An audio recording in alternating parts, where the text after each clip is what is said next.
శాంతి TV ప్రేక్షకులకు నా హృదయపూర్వక వందనాలు చెల్లిస్తున్నాను.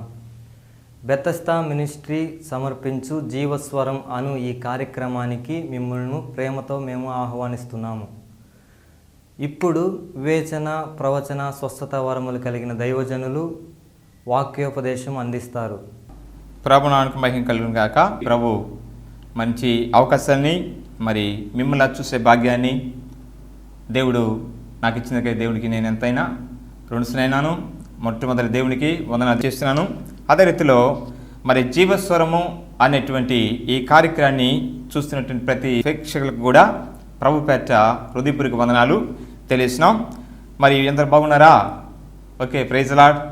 పోయిన వారానికి ఈ వారానికి దేవుడు చాలా మార్పు నీళ్ళు తీసుకొచ్చినాడు సహోదరి. మరి దేవుని కృప బట్టి సహోదరుడా, మరి ఇంటిన ప్రతి వారు కూడా ఈ సమయంలో తలంచుకున్నట్లయితే ప్రార్థన చేసుకుందాం. ప్రార్థన ద్వారా తిరిగి వాక్య భాగంలోకి వెళ్దాం. పరిశుద్ధుడా, మహోన్నతుడా, మహగణుడా, ఇదిగో ప్రభా, తిరిగి మరి ఇక దిన పరిచర్యలో నీవు నన్ను నిలబెట్టినదేమో నీకు వందనాలు. ఇదిగో నాయన, మా ప్రియాసం చూస్తున్న ప్రతి వారిని బట్టి మీకు వందనాలు. వారి కుటుంబాలను మీరు దీవించండి. కొన్ని నిమిషాల ప్రభా నువ్వు మాతో మీరు మాట్లాడమని యేసునామములో అడుగుచున్నాము తండ్రి, ఆమేన్. మనలను తన ప్రేమ ద్వారా కాచి కాపాడిన దేవునికి మనం ఎంతైనా రుణసులమైనా కనుక ఈ యొక్క ఉదయకాలం మరి యొక్క వాక్య భాగాలని చూసుకుందాం. దేవుడు అదే ప్రార్థన అన్న అంశం మీదనే మరి ఒకసారి మీ ముందుకు తీసుకొచ్చినటువంటి ఈ యొక్క సన్నివేశాన్ని జాగ్రత్తగా గమనించాలని ప్రేమపూర్వకంగా ప్రభుపేట మనం చేస్తూ ఉంటున్నాం. ప్రార్థన చేయకుండా నీవు ఏమీ చేయలేవు. హల్లెలూయా. ప్రార్థన చేయకుండా నీవు ఏమీ చేయలేవు. ప్రార్థన అనేది ఎప్పుడు మనం చేస్తున్నామో, లేక ప్రార్థన చేయకుండా మనం ఉన్నామంటే మనం ఏ పని చేయలేము. ఎందుకు చేయలేము ఏ పని అంటే, రాత్రుల్లో నిద్రపోతూ ఉంటున్నాం. రాత్రుల్లో నిద్రపోతున్నటువంటి మనము తిరిగి ఉదయకాల సమయంలో లేచి కూర్చోగలిగి ఉంటే, లేక ఆ పడకలో అటు ఇటు పొరలాడగలిగి ఉంటే, అప్పుడు నీళ్ళు ఏముంటుంది అంటే జీవము ఉన్నది అన్న అంశాన్ని గమనించాలా. నువ్వు తిరిగి ఉదయకాల సమయం లేస్తున్నావు అంటే కారణం ఏంటి?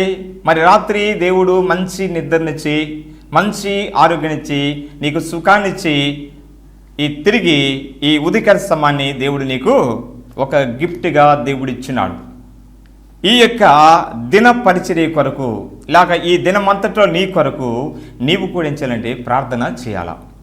నువ్వు ఎగ్జాంపుల్ ఆఫీస్ పనికి వెళ్ళినప్పటికీ కూడా, లేక వేరే పనులు ఏ నిమిత్తం వెళ్ళినప్పటికీ కూడా, లేక నువ్వు స్కూల్కి వెళ్తున్న సమయంలో కూడా, లేక మరి ఒకరు కాలేజీకి వెళ్తున్న సమయం కూడా, మరి యవ్వనస్తులు బిడ్డలు ఉన్నారు, మరి ఎంతోమంది ఉన్నారు. వారి యొక్క కాలేజీలు పెట్టే సందర్భంలో మరి ప్రయాణాలు చేస్తున్నారు. అలాంటి ప్రయాణాలలో మనకేం కావాలంటే, కుటుంబం నుంచి బయటికి వెళ్ళినామంటే మళ్ళా తిరిగి కుటుంబం చేరేంత వరకు ఈ దినాలలో ఎవరికి నమ్మకం లేని స్థితిలోనే మనం ఉంటున్నాం. మరి అందరూ బట్టి ఏం చేయాలా? ప్రార్థన చేయాలా. అదే ఇక్కడ చెప్పే అంశం ఏంటంటే, ప్రార్థన చేయకుండా నీవు ఏమీ చేయలేవు. మనం ఎవరమైనా ప్రార్థన చేయకుండా మనమేమీ చేయలేము.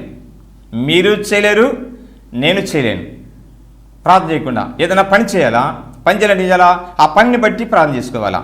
ఎగ్జాంపుల్ చదువుకోవాలా, ఆ చదువును బట్టి ప్రార్థన చేయాలా. ప్రభా నాకు జ్ఞానము దయచేయి, నేను నీ నామాన ఈ దినము బయటికి వెళ్తున్నా, కాలేజీకి వెళ్తున్నా, మరి కాలేజీ తిరిగి కుటుంబంలో వచ్చేంత వరకు కూడా నీ యొక్క కాపుదల నాకు అవసరమైనా, అందుకు నువ్వు నాలో జీవించింది కాబట్టి ఆ జీవాన్ని బట్టి నీకు ఈ ఉదయ సమయంలో నేను ప్రార్థన చేసుకుని వెళుతున్నాను అని ప్రార్థన మనం చేసినప్పుడు దేవుడు ఏం చేస్తారంటే ఆ ప్రార్థనకి వింటాడు, ప్రార్థన సహాయము చేస్తాడు. అందుకని కదా ఏమన్నాడు చక్కగా ఆ మాట మనం గమనించాలి.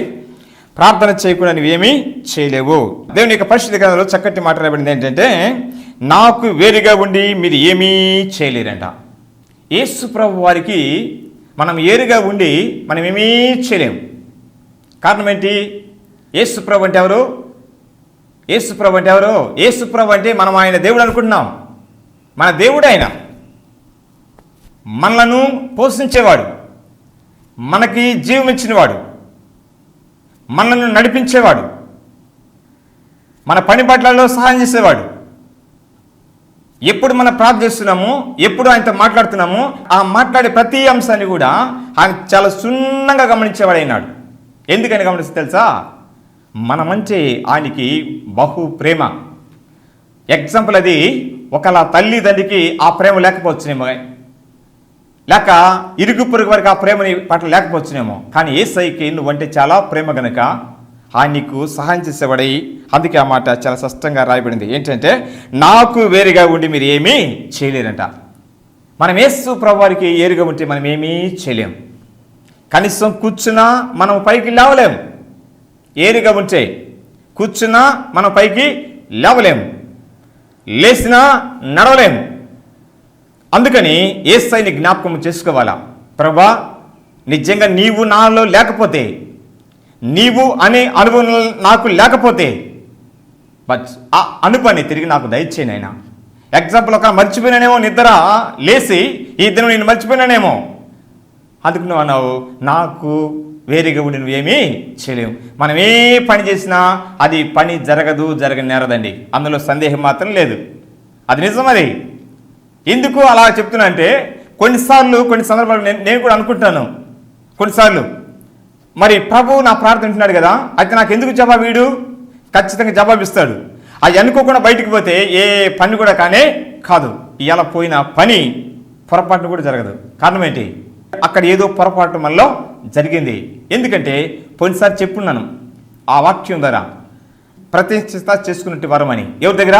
దేవుడితో ప్రతిష్ఠిత చేసుకున్నటువంటి ప్రజలను కనుక అలాంటి ప్రతిష్ఠ కలిగిన నీవు మళ్ళీ ఎగ్జాంపుల్ తిరిగి ఒక లోక సంబంధంగా దిగజారిపోయినావు అనుకో, అప్పుడు పరిస్థితి ఏంటి? అందుకని చేస్తుంటే ఆ తప్పులు ఒప్పులు మళ్ళీ తిరిగి ప్రభు దగ్గర నుంచి అలా అడిగి దయతో క్షమించిన ఆయన నాకు సహాయం చేయమని అడిగితే ఆయన సహాయము చేస్తారు. అందుకని అన్నమాట, ప్రార్థన చేయకుండా నీవేమీ చేయలేవు.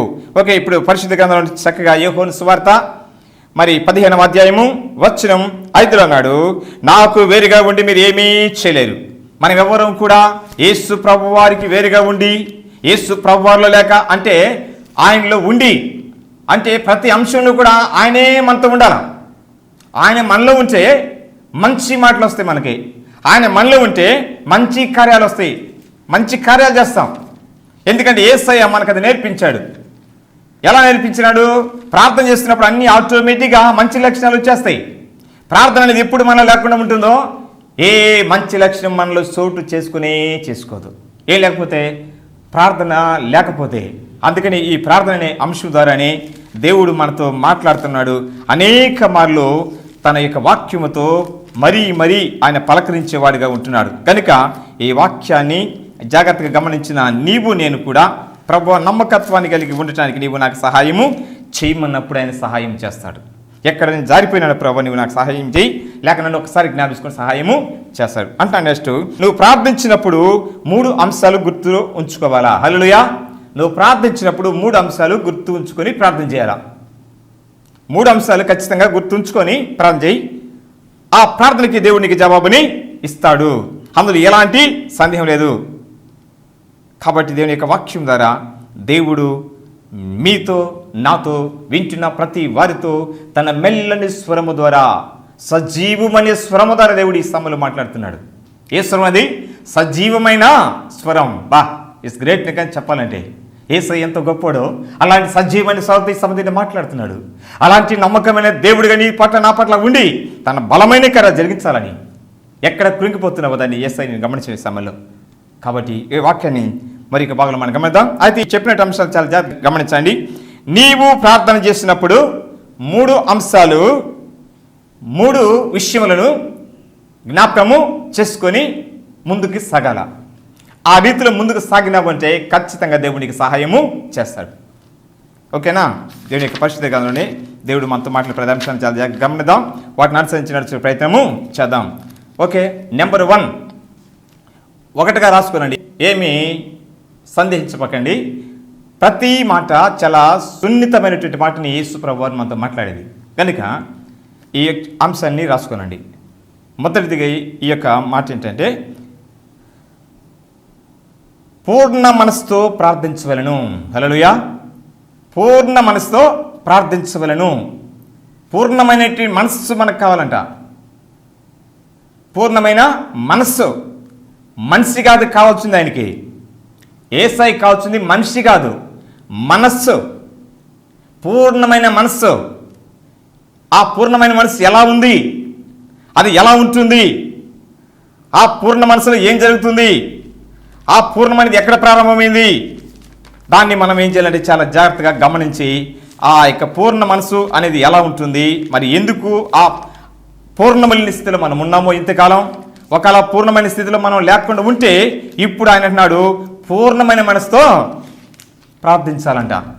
ఇంతకాలంగా పూర్ణమైనటువంటి మనసు నీ కాడ లేకుండా నువ్వు ఏదో సాధారణమైన వ్యక్తిగా ప్రార్థన చేసుకుంటూ, ఏదో ఆచారంగా ప్రార్థన చేసుకుంటూ, ఆచారంగా మందిరానికి పోతూ, ఆచారంగా బైబిల్ చదువుతూ, ఆచారంగా పాటలు పాడుకుంటూ, అనేకులు చూస్తే సార్లేని ఒక ఎగ్జాంపుల్ అనుకుంటూ ఆ రకంగా ప్రార్థన చేస్తున్నావేమో. కానీ అలాంటి ప్రార్థన ఇక మీద చేయబాక, ఇక మీద నుంచి ఒక ప్రత్యేకమైన ప్రార్థన వీటికి ప్రయత్నము చేయమని ప్రభువైన యేసుక్రీస్తు వారు పాడుతున్నాడు.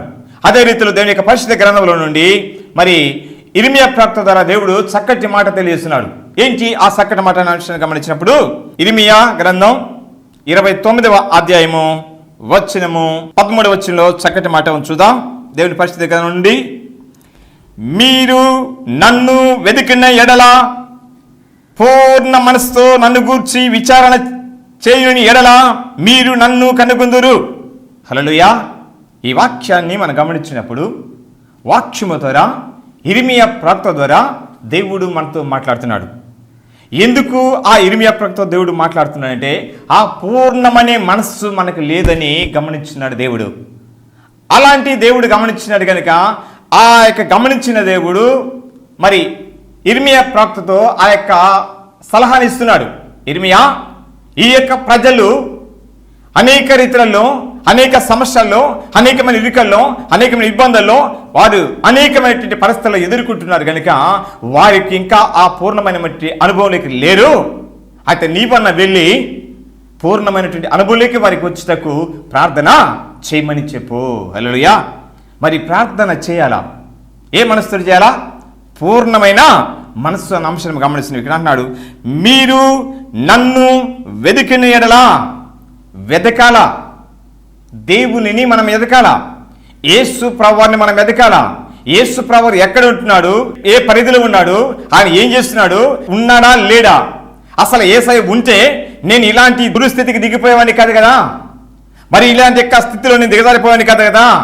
ఎందుకు నాకు శోధన ఎదురవుతుంది, ఎక్కడికి పోయినా సమస్యలు ఎదురవుతున్నాయి. అయితే సమస్య దినదినానికి పెరిగిపోతుంది కానీ నాలో తగ్గట్లేదే. కారణం ఏంటి? ఎందుకు పెరుగుతున్నాయి అంటే మనలో ఏదో లోపం ఉంది. అంటే మనుషులు మాత్రం ఆగిపడుతున్నాయి కానీ మనసు మాత్రము చాలా దూరంగా ఉంది. అందుకని ఇక అంటాడు, మీరు నన్ను వెతుకుడి. నిజంగా యేసు ప్రభువారిని నువ్వు కానీ వెతుకుతూ ఉంటే, ఏ యొక్క సమస్య నీకు ఉండినా సరే ఆ సమస్య కొరకై ఆయన్ని ఖచ్చితంగా నువ్వు వెతుకు.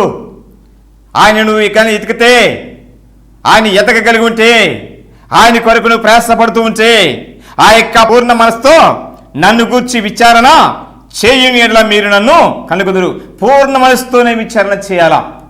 ఏంటి, నా ప్రభు ఏదో నాకు సహాయం చేస్తాడు కదా, నా ప్రభు తప్పకుండా నాకు ఉన్నాడు కదా, అయితే నాకెందుకు, నాకు ఒక మంచి అవకాశం ఇచ్చున్నాడే. ఏంటి అవకాశము? ఆయన నాతో మాట్లాడటానికి ఒక మంచి అవకాశాన్ని ప్రార్థన అనే ఆయుధాన్ని ఉపయోగించమన్నాడే. ఆ రీతిలో ఏం చేస్తానంటే ప్రార్థన అనే ఆయుధంతో ఉంది ఆయన్ని ఎత్తుక్కుంటాను. ఆయన ఎత్తుక్కుంటే నీకు మేలు, ఆయన దొరికితే నీకు మేలు. ఆయన నీకు దొరకకపోతే, ఆయన నువ్వు ఎత్తకపోతే నీకు మేలు జరగదు. ఎలాంటి గడ్డు సమస్య అయినా పర్వాలేదు, నీ మెడకు ఉరిచ్చినా పర్వాలేదు, అలాంటి సమయంలో కూడా ఆయన కానీ వెతికితే దాని నుంచి ఖచ్చితంగా తప్పిస్తాడు. ఎందుకు ఆయన తప్పిస్తాడంటే నీ బంటి ఆయనకి ఇష్టము కాబట్టి, నీ బంటి ఆయనకి ప్రేమ కాబట్టి, నీవు నశించిపోయేది ఇష్టం లేదు కాబట్టి ఆ నీ పట్ల కనికరపడి నీకు సహాయము చేసేవాడినాడు. అందుకన్నాడు ఈ భాగంలో, నన్ను నేను మీకు కనపరుచుకుందును. ఏం చేస్తాను? నన్ను నేను మీకు కనపరుచుకుందును. ఎలా కనపరుచుకుంటాడు అంటే నీ ద్వారా నీకు ఇబ్బందికరంగా అనిపిస్తున్నదో, నువ్వు ఎప్పుడు ఆయనతో మాట్లాడినావో ఆ మాటలు విన్నటువంటి ఆ దేవుడు దాన్ని విని తిరిగి నీకు జవాబు ఇస్తాడు. ఎప్పుడు జవాబు ఇచ్చినాడో దాన్ని బట్టి ఆయన్ని నువ్వేం చేస్తుంటావు? కనిపించుకుంటావు. నా ప్రభు నాకు సహాయము చేసినాడు. వాస్తవం అది. మరి ప్రభు చేసినట్టు దాన్ని బట్టి మళ్ళీ ఏం చేస్తాం మనం? అయ్యో, నా ప్రభు ఎంతో నాకు సహాయము చేస్తున్నాడు. అసలు నేను ఈ దినము ఏ స్థితిలో ఉన్నానో తెలుసా? భయంకరమైన స్థితిలో ఉన్నానే. అయితే నా కుటుంబంలో కూడా ఏక శోధన ఎదురుతుంది. నన్ను బట్టి నా కుటుంబానికి, లేక వాడిని బట్టి నా కుటుంబానికి ఇలా సమస్య ఎదురైపోతుంది. అయితే నేను ఏం చేయలేకపోయినాను, ఇంతకాలంగా ప్రార్థన చేయలేకపోయినాను. అయితే చేస్తున్నా, అది నామకే వాస్తిగా చేస్తున్నాను, అది ఎవరో వినాలని చేస్తున్నాను. కానీ అలా చేయదు. ఈ దిన ఒక ప్రత్యేకంగా చేయడానికి ప్రభు నీకు సహాయము చేస్తూ ఆ మాట్లాడు, నేను మిమ్మును శరలో నుండి రప్పించదను. హల్లెలూయా. ఎలాంటి శర అనే అనుభవం జీవిస్తున్నావో, ఏది శరగా నీకుంటుందో, ఏ యొక్క శరలు బంధింపబడి ఉంటున్నావో, లోకమనే శరలు నువ్వు ఉన్నావా, పాపమనే శరలో ఉన్నావా, అలాంటి శ్రమల్లో ఉన్నావో అది ఒక్కసారి జ్ఞాపిసుకో. ప్రభువా, ఇదిగో కుటుంబాన్ని శరలోనే ఉన్నాను ఇంకను, లేక ఇదిగో పాపం అనే శ్రమలో నేను ఉన్నాను. ఈ యొక్క పాపమే నన్ను బలహీనపరుస్తుంది, ఈ పాపమే నీకు దగ్గరికి రాకుండా చేస్తుంది, ఆ పాపం నన్ను ఎంబడిస్తుంది. అనేక మార్లు దాంతో నేను ఏకీభవించినాను. అందుని బట్టే నిన్ను ఆత్మీయంగా అర్థం చేసుకోలేక నీవు నాకు సహాయం చేస్తావన్న మాటని మరిచిపోయి నేనేమైపోయినాను, ప్రార్థన చేయలేని స్థితిలో ఉన్నా. అయితే ఈ దిన వాక్యం ద్వారా నీవు నాతో స్పష్టంగా మాట్లాడినావు. ప్రభువా, నీకు చాలా వందనాలయ్యా అని ఏం చేయాలా? ప్రార్థన చేయడానికి మొదలు పెట్టు. ఎలా? ఎతుకుతూ ఉండాలా. ఏం చేయాలా? వెతకాలా. వెతికితే ఏం చేస్తావు? ఆయన ఖచ్చితంగా కనుగొంటావు. కనుగొన్నప్పుడు ఆయన చేస్తాడు, నీకు ఆయన కనపరుచుకుంటా, అంటే రియల్గా ఆయన నీకు అగుపడేవాడిగా ఉంటాడు. ఎలా? నీ కార్యాలను బట్టి నీకు ఆయన నీ కళ్ళ ముందు అగుపడ్డట్టే ఉంటాడు. హల్లెలూయా. నీకు చేసే కార్యాలను బట్టి ప్రభు నీకు చేస్తాడు కార్యము. ఆ కార్యాన్ని బట్టి ఆయన నీకు ఉన్నాడు, ఇంకంతే, అందులో సందేహము లేదు. ఎగ్జాంపుల్, కార్యం జరగకపోతే ఒకవేళ ఆయన నీకు కాపాడలేదు అనుకోవచ్చు, కానీ నీకు ఎప్పుడు కార్యం జరిగిందో అక్కడ ప్రజెంట్ నీకు ఉన్నట్టుగా ఏం చేయాలా? లెక్క వేసుకోవాలా. మరి నిజమే, ఆయన అందుబాటులోనే అనుకుంటున్నాడు. ఆయన మన యొక్క ప్రతి సమస్యని గమనించేవాడు కాబట్టి ఆయన చక్కటి ఆలోచన ద్వారా మనకు ముందుకి నడిపిస్తున్న అంశాన్ని ఈ యొక్క వాక్య భాగంలో మనం గమనిస్తున్నాం. అయితే నెక్స్ట్ మరి యొక్క భాగాన్ని చూద్దాం. అయితే రెండవది, మొదటిది ఏంటి? పూర్ణ మనసుతో ప్రార్థన చేయాలి. నెక్స్ట్ రెండవ అంశము, విశ్వాసముతో ప్రార్థించవలను. దేనితోటి చేయాలంట? విశ్వాసముతోటి ప్రార్థన చేయవలను. మొదటిదేమో పూర్ణ మనసుతో ప్రార్థించవలను. మరి ఈ రెండవ అంశంలో విశ్వాసముతో ప్రార్థించవలను. ఈ విశ్వాసం అనేది ఎక్కడ నుండి వస్తుంది, ఎలా వస్తుంది? ఈ విశ్వాసం అనే అంశాన్ని మనం గమనించినప్పుడు విశ్వాసం అనేది ఒక బలమైనటువంటి పునాది లాంటిది. అది కూడా ఫస్ట్ చెప్పినాం కదా, ఎందుకంటే నువ్వు ప్రతిష్ఠించుకున్నప్పుడు, ఆయన నీ పట్ల నేను ప్రతిష్ఠించినప్పుడు నీవు ఆయనలోనే ఉన్నావు, ఆయనలో నీవు ఉన్నావన్న సత్యాన్ని గమనించినట్లయితే ఇలాగ జీవించడానికి ప్రయత్నము చేస్తావు. ఏంటి? ప్రార్థన చేస్తావు, అన్ని వేళలు చేస్తావు. ఇప్పుడు ఈ అంశాన్ని గమనిద్దాం. ఏంటి అంశం అంటే, అనేక మార్లు దేవుని యొక్క వాక్యము ద్వారా దేవుడు మనతో మాట్లాడుతుంటాడు. దేనితో మాట్లాడతాడు? ఆయన ముఖాముఖిగా వచ్చి ఎదురులో నిలబడి, ఎగ్జాంపుల్ నీకు అగుపడకుండా ఉండొచ్చు, నీకు అగుపడకపోయినా పర్వాలేదు, ఆయన నీతో మాట్లాడేటట్టు ఉండాల. ఎలాగుండాలంట? మనము ఆయన్ని చూడకపోయినా ఆయన చూస్తున్నాడు అన్నటువంటి ఆ భయం కలిగినప్పుడు ఆయన నీతో మాట్లాడుతున్నాడు అన్న అంశాన్ని గమనిస్తావు. ఆ భయం అనేది లేకపోతే ఆయన్ని గమనించలేము. ఓకేనా? కాబట్టి దేవుడు అనేక రీతులలో మనతో మాట్లాడే ప్రతి అంశాన్ని మనం గమనించినప్పుడు దేవుడి తన వాక్యము ద్వారా మనతో మాట్లాడే సమయాన్ని మనము చాలా జాగ్రత్తగా గమనించాలా. ఎప్పుడు మాట్లాడతాడు, ఏ సమయంలో మాట్లాడతాడు, ఎందుకు మాట్లాడతాడు, ఆయనకి అసలు అవసరం ఏంటి మనతో మాట్లాడటానికి అని కొన్నిసార్లు మనం అనుకుంటాం. కానీ ఎందుకు అనుకుంటామో ఆ రకంగా దాన్ని మనం చేయాలంటే ఆత్మీయంగా దాన్ని ఆలోచన చేయాలా. ప్రభు నాతో మాట్లాడాడు, ఎందుకు మాట్లాడతాడు, నీ యొక్క సమస్యని, నీ యొక్క స్థితిగతులను ఆయన గమనించి నీతో మాట్లాడేవాడైనాడు. కాబట్టి ఈ యొక్క వాక్య భాగం ద్వారా దేవుడు మనతో మాట్లాడే ప్రతి అంశాన్ని చాలా జాగ్రత్తగా మనం గమనిస్తాం. యాకోబు పత్రిక 1వ అధ్యాయము 6 ఒక చక్కటి మాట రాయబడింది. అయితే అతడు ఏమాత్రమును సందేహింపక విశ్వాసముతో అడగవలెను. విశ్వాసము అన్న అంశాన్ని మనం గమనించినాం. అయితే ఎలా అడగాలన్న అంశాన్ని మనం గమనించినప్పుడు ఎలా అడగాలంట? విశ్వాసముతోటి. ఏంటి విశ్వాసం అన్న అంశాన్ని మనం గమనించినప్పుడు చాలా స్పష్టంగా ఆయన మాట్లాడుతున్నాడు. అయితే అతడు ఏమాత్రమును సందేహింపక విశ్వాసముతో అడగలను. ఏమాత్రము సందేహించకూడదంట, విశ్వాసముతోనే అడగాల. విశ్వాసముతో అడుగుతుంటే నా ప్రభు నాకు ఈ దినము నా కార్యాన్ని జరిగించినాడు, నా ప్రభు నా సమస్య నుంచి విడిపించినాడు, నా ప్రభు నా ఆత్మీయమైన జీవితాన్ని బలపరుస్తున్నాడు. ఇలా ఏం చేయాలంటే విశ్వాసముతోటి నమ్మి అడిగినామంటే ప్రతిదీ దేవుడు నీ పట్ల గొప్ప కార్యాలని చేస్తాడు. నీ పట్ల కాదు, అనేకుల పట్ల దేవుడు గొప్ప కార్యాలు చేస్తాడు. వింటున్న మీ అందరి పట్ల కూడా దేవుడు ఖచ్చితంగా కార్యాలని జరిగిస్తాడు. అది ఏ కార్యమైనా కావచ్చు, అదే నీ ఇంట్లో ఉన్న సమస్య కావచ్చు, బయటదే కావచ్చు, లేక కాలేజీకి సంబంధించి కావచ్చు, నీకు ఆ ఉద్యోగ రీతిలో కావచ్చు, అది నీకు ఏది అసాధ్యం ఉంటుందో అలాంటి ప్రతి అంశంలో కూడా ఏం చేయాలంటే విశ్వాసముతోనే ఏం చేయాలంటే ప్రార్థన చేయి, విశ్వాసముతోనే ఆయన అడుగు. ఆ విశ్వాసాన్ని నువ్వు నమ్ము, అప్పుడే దేవుడు గొప్ప కార్యాన్ని నీ పట్ల జరిగించి ఉంటాడు. కాబట్టి దేవుని యొక్క వాక్యం ద్వారా దేవుడు మనతో మాట్లాడే ప్రతి అంశాన్ని జాగ్రత్తగా గమనిద్దాం. యాకోబు పత్రిక చూసినాం. ఏంటి అంశము? ఏమని చూసినాం? అయితే అతడు ఏ మాత్రమును సందేహింపక విశ్వాసముతో అడగవలెను. సందేహించువాడు గాలి చేత రేపబడి ఎగిరి సముద్రము తరంగములను పోలియుండును. ఎగిరిపడి గాలికి ఎగిరిపడతాడంట సందేహిస్తే. అంటే కొన్ని ఆటుపోటు సమస్యలు ఎదురైతే ఇంటర్నెట్ బట్టి ఓహో నా ప్రభు చేయలేకపోతాడేమోనే అని చేస్తామంట, ఎగిరిపోతుంటాం. అది ఎక్కడ పడుతున్నా? సముద్రంలో పడిపోద్ది. కారణం ఏంటి? మనలో ఆ విశ్వాసం అనేది లేదు కాబట్టి అది ఎగిరిపోయే అవకాశం ఉన్నది.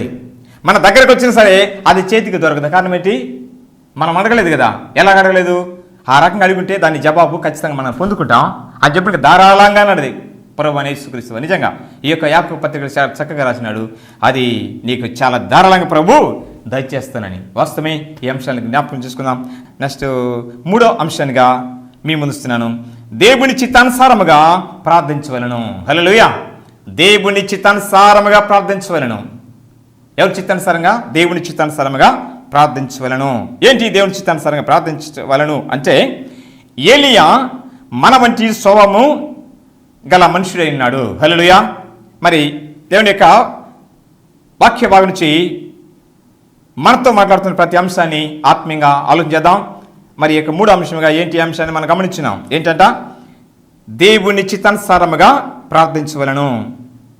ఈ దేవుని చిత్తానుసారం ఎప్పుడు ప్రార్థన మనం ఇచ్చినాము, ఆ ప్రార్థనకి తిరిగి ప్రభు చక్కటి ఫలితాన్ని మనకి ఇచ్చేవాడు అన్నాడు అన్న అంశాన్ని వాక్యం ద్వారా మనం నేర్చుకోబోతున్నాం.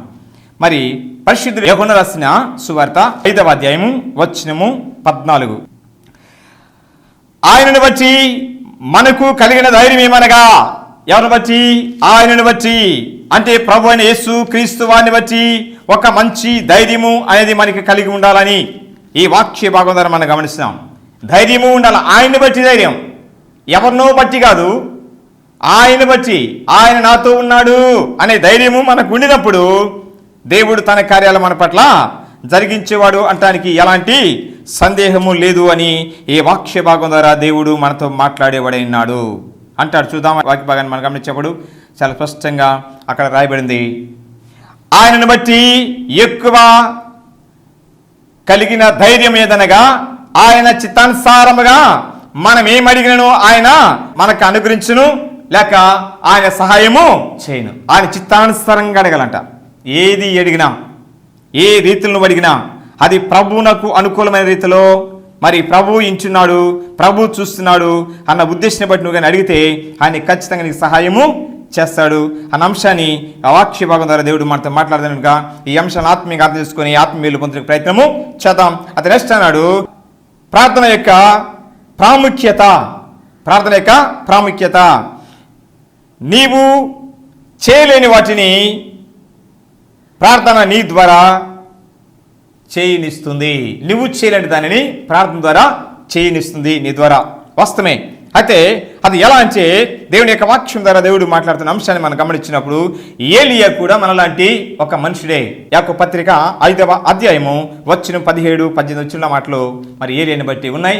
మరి ఈ యొక్క అంశాలను గుర్తుంచుకోనండి, ఆ రీతిలో ప్రార్థన చేయండి, ఆత్మీయులు మీరు పొందాలని దేవుని చిత్తమదే. నెక్స్ట్ మళ్ళీ వచ్చినప్పుడు ఈ రీతిలో ముఖాముఖి కలుసుకొని మరి ప్రార్థన చేద్దాం. ఈ సమయంలో మీరు కూడా ఇంటి యొక్క ప్రతి అంశాన్ని కూడా ఆత్మీయంగా అర్థం చేసుకోనండి. ఆత్మీయమైన మేలు పొందడానికి ప్రేమపూర్వకంగా ఈ సమయము సందర్భం బట్టి కూర్చొని చక్కగా వాక్యమేనండి, ఆ వాక్యాన్ని అనుసరించి నడవండి. దేవుడు మిమ్మల్ని మీ కుటుంబాన్ని దీవిస్తాడు. మరి ఈ సమయం తల నుంచి ప్రార్థన చేసుకుందాం. పరిశుద్ధుడా, మహోన్నతుడా, ప్రేమగల మా తండ్రి, నమ్మకమైన యేసు ప్రభువా మీకు వందనాలు. ఎదుగో ప్రభా నాయన సజీవమనే స్వరాన్ని ఇచ్చినటువంటి అందరికీ ప్రభా మీ నామూలు వందనాలు చేస్తున్నాము తండ్రి. మీ అధికారిక నామూలు ప్రభుత్వందరూ మీరు దీవించిన వ్యక్తాన్ని పక్షి ఎన్న వర్తం వ్యర్థంగా పోకుండా ఫలించడానికి సహాయం దాయిచ్చేయమని, నన్ను కుటుంబాన్ని సమస్తంగా జ్ఞాపకం చేసుకోమని, మీ చిత్తమత మరొకసారి మేము ఇచ్చి కలిసి ప్రాంజలికి సహాయం దాయిచ్చేయమని యేసు నామములో నడుచున్నాము తండ్రి. ఆమేన్. Praise the lord. దేవుడి మిమ్మల్ని దీవించును గాక. ఆమేన్. ఇప్పటి వరకు మీరు విన్న ఈ యొక్క సందేశం మీ యొక్క జీవితాలకు ఆశీర్వాదకరంగా ఉందని మేము భావిస్తున్నాం. మీ ప్రార్థన అవసరతల కొరకు మా యొక్క అడ్రస్కు సంప్రదించండి. మా అడ్రస్ బెతెస్దా క్రైస్తవ ప్రార్థన మందిరం, BC colony, Duttalur, Nellore district, pin code 524222. Phone numbers 9440166293. మరొక నంబర్ 8106537093.